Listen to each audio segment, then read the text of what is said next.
எங்க நேத்து ஸ்டேஷன்ல நீங்க தூங்கல, 2 நாள் தூக்கம் இல்லாம முழிச்சுக்கிட்டு இருந்தா உங்களுக்கு ஏதாவது ஆயிட போகுது. ராத்திரி தூங்காம இருக்கிறது எனக்கு பழக்கம்.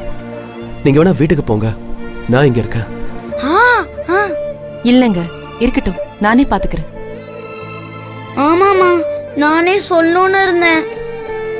நீ வீட்டுக்கு போ, நான் இன்னைக்கு ஒரு நாள் அங்கிள் கூட இருக்கேன். எப்படியும் இன்னும் கொஞ்ச நாள்ல நான் அங்கிள் கூட தானே படுக்கணும்.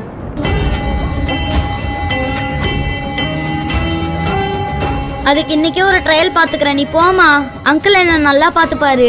கௌதம், அம்மா இருக்கேன்ல, யாருக்கும் கஷ்டம் கொடுக்க கூடாதுன்னு சொல்லிருக்கேன்ல. அதெல்லாம் அங்கிள் ஒன்னும் நினைக்க மாட்டாருமா. இல்ல அங்கிள்?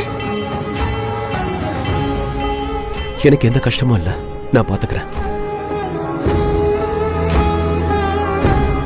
கௌதம், நல்லா சமத்தா தூங்கணும், சரியா? அம்மா வரேன்.